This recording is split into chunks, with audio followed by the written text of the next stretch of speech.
Oh, can I just get this right?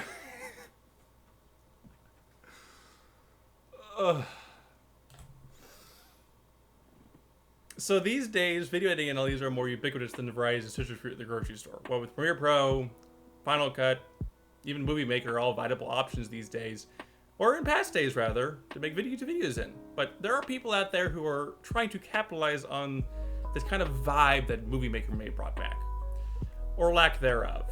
While Movie Maker is designed with layman in mind, there are projects out there that are aiming to get that same vibe of making home videos and putting them on YouTube, but providing free and professional tools to do that with. And that is where Olive comes in. And if you haven't heard of Olive, well, today we'll get you a little bit more familiar with Olive, some of the background behind it, and see how really it fits into the whole picture of free editing programs that are professional. Let's get into it. So before we begin, I like to plug my socials and everything like that, because that's what you're supposed to do in a video like this. So if you would like to see more from the channel, and you would also like to chat with me on a hopefully regular basis if I can get a stream schedule going on, I do stream on Twitch from time to time. It's been very difficult to find a schedule, but things are starting to iron out just a little bit, where I might be able to stream at least once a week. So if you would like to join with that, the link will be down below. But if you'd also like to join a larger community, it's just be able to chat with me basically anytime, really, because I'm pretty active on the server as it is. We have a Discord server. The Aspergen Empire link for that will also be down below. And if you'd like to talk with other people about it, we usually talk about random stuff or whatever's on our minds. You're more than welcome to. Anyway, let's get into the video. Let's hope it goes better than the intro did.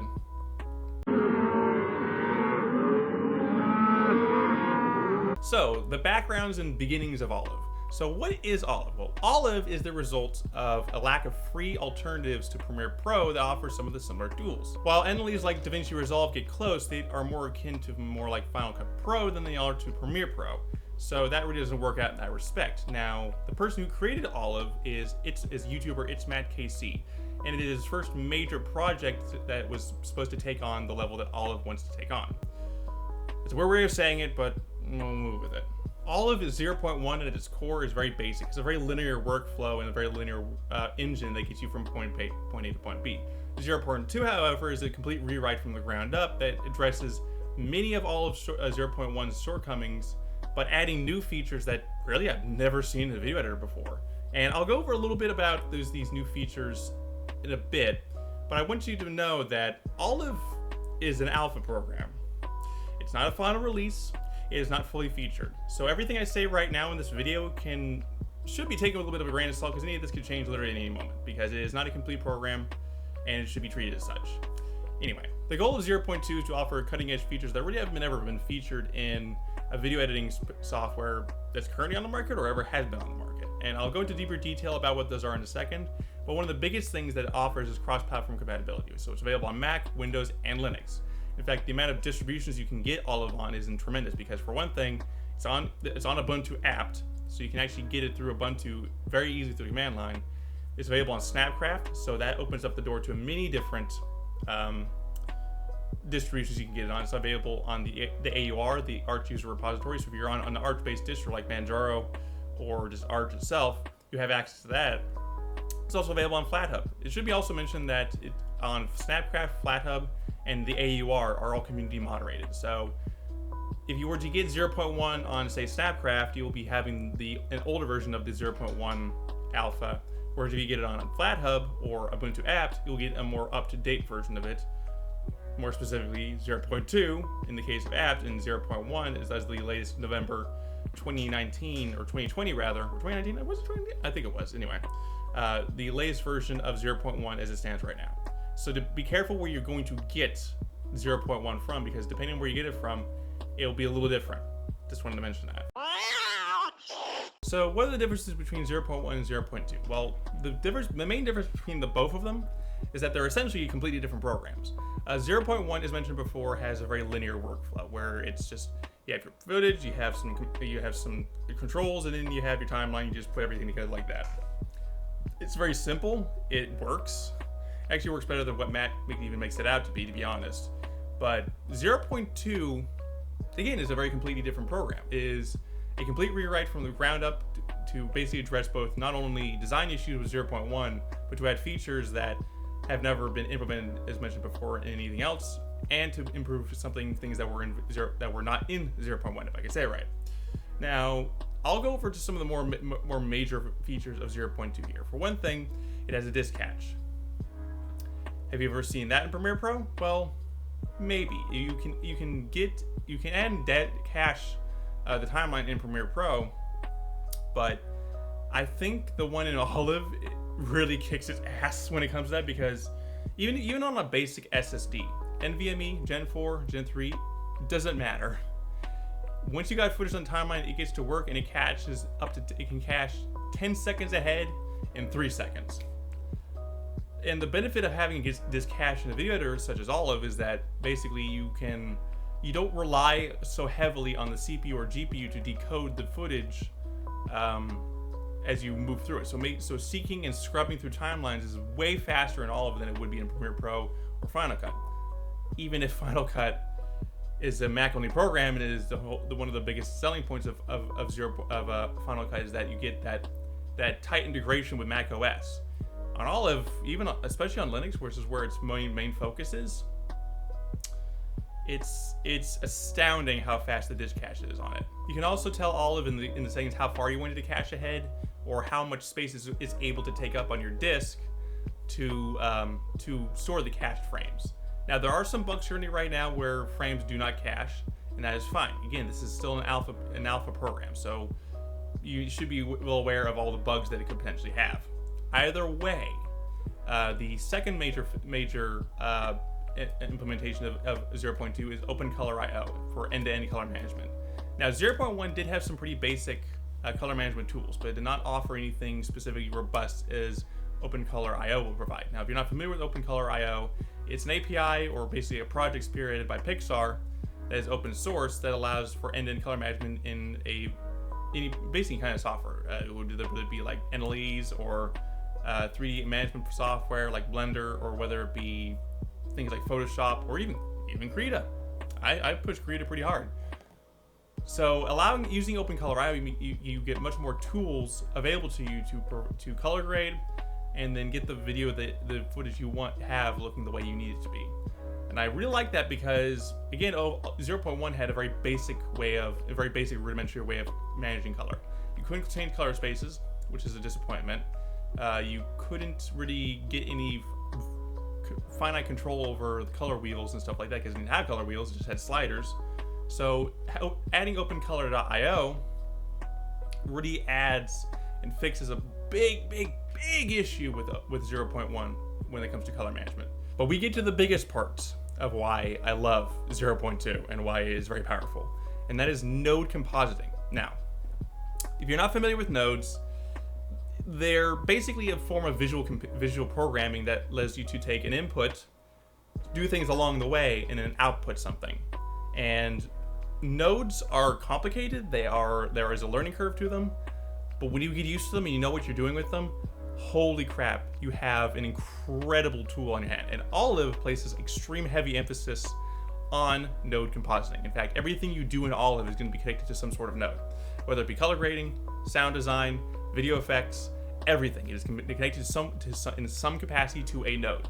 Now, earlier versions of 0.2, some of the earlier builds, where if you were to create something, if you were to put footage on the timeline, it would create basically just 3 nodes. It will create the node for the footage, it will create for the video, audio, and then maybe a transform tool. That is it. In the latest version of 0.2, it creates it. I wouldn't say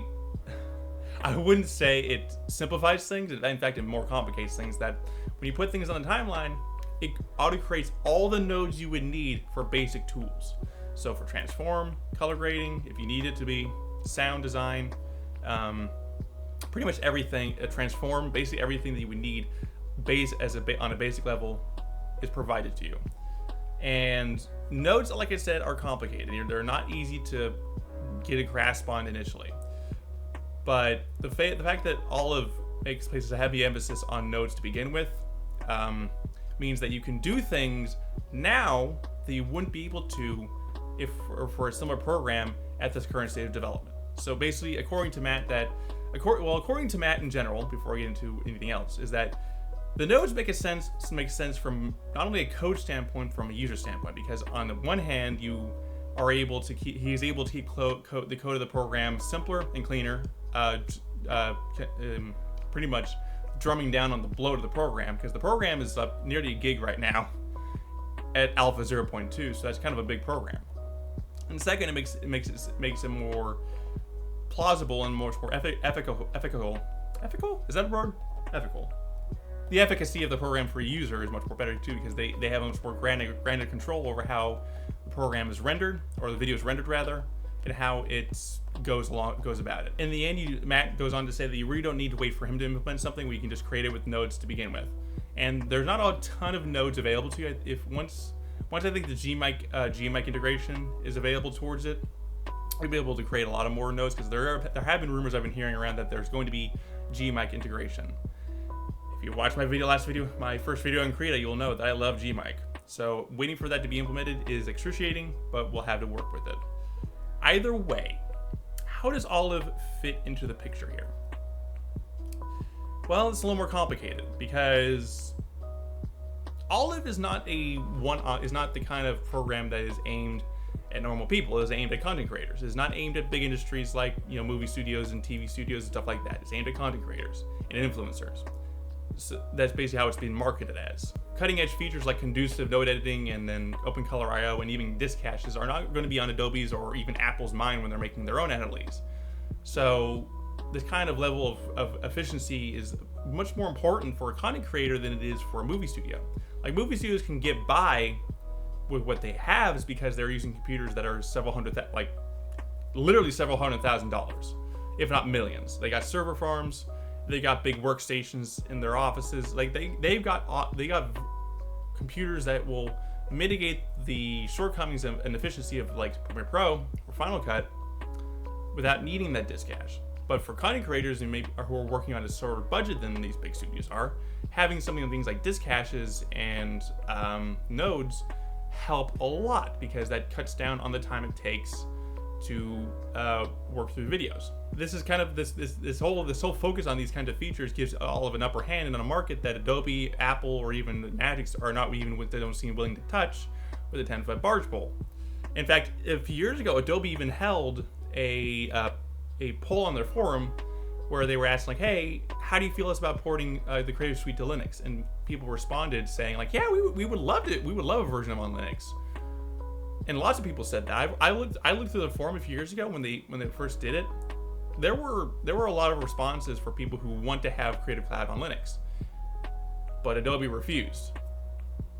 For one thing, I mean, it's incredible to refuse one thing. For a second thing, it's incredible to refuse demand that is incredible for it, because people literally have outright said on the forums, if there was a Creative Cloud version for Linux, people would ditch Windows and Mac OS. People want to use Linux for that kind of thing. They can't because the things that they need are not available on it. So Olive is looking to fill that kind of space. Whoop, not me to do that. I kicked my microphone, whoopsies. Rip headphone users. Anyway, Olive is able to fill that kind of space that these other companies do not want to touch. And that gives it a pretty big upper hand in that kind of market. So to conclude, should you use it as it stands right now? Well, that question has a pretty simple answer. Do you want to use Linux as a daily driver? Well, if yes, go right ahead. Like, Olive may be basic right now, but it can only get better. But if you have to stay on things like Windows and Mac OS, you could do better, because Olive is not a fully complete program. It does have bugs. It does have problems. So it would just weigh the odds carefully. Essentially, like, I remember like one of my elementary school principals, like, what was it, like, choices? He would do this. He would like do choices and stuff like that. I mean, everybody hated him for doing that. Well, not really hated him, but he hated when he did that. And it resonates here with me today because you have choices. Olive is not the only one. So it's really up to you. It's like, do I want to use this cutting edge, really incredible looking and promising looking project, or do I stick with Premiere Pro or Final Cut or DaVinci Resolve or Vegas Pro or hell, even Lightworks, for that matter? Do I stick with that and then not really pretty much ignore Olive altogether? Well, again, that is up to you. Personally, I want to use Linux on a data driver, and personally, I do use Linux as a data driver because I love Linux. It's quick, it's responsive, it does not crash as much, which kernel panics aren't. I think I've only had one kernel panic in the time that I've been using it daily. So for me, the decision is simple. I want to use Olive, and I want to stay on Linux as much as I can. In fact, the entire stick of my channel that's going forward is providing basically tools and advice on how to use open source software, including Linux itself, to make videos on, because there is a market that is growing for that kind of content. Just look at the creative video. 117 subscribers and has over 3,500 views. What does that say about that? So really it is up to you. But one thing that I can recommend right now is that if you want to help out, there is a GitHub page for Olive, and what you could do is you could probably use Olive a little bit on the side when you're not editing any footage that's important. You can just help them identify bugs and help them squash them, and help get Olive closer to a 0.3 release, if not, and ultimately a final release. Because Olive could use that help right now. So if you'd like to help out that, I've linked the GitHub page down below, where you can submit pull requests and submit problems, whatever you can, help them get squashed as much. Because right now Olive is dangerously close to a final 0.2 release, but there's a long way to go.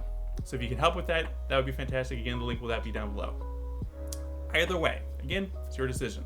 I've decided to use it myself, but it's your computer, it's your business, your channel, not mine. So take that for what you will, I suppose. Either way, if you liked the video, please consider giving it a like, and if you disliked it, well, sure, dislike it if you want to. It helps me with engagement, so whatever you do, it helps me. But if you would like to see more from the channel, I do have a Twitch channel. I'm trying to be live whenever I can. Right now, things are a bit wonky, so I'm not live too often. But if you want to check me out, the link for that will be down below. Again, if you would also like to join a larger community at hand, the Discord server is also available to you right there. I'll have that link down below. We're actually having our first elections, because everything has to be political around me. I'm politics buff. Literally tomorrow. So if you want to, this video will likely be out well before or well after that has gone down. So by the time you get there, there will be a new Mokai minister. So whatever. Anyway, I thank you for joining me this video, everyone. I'll see you guys in the next one. I'll see you later.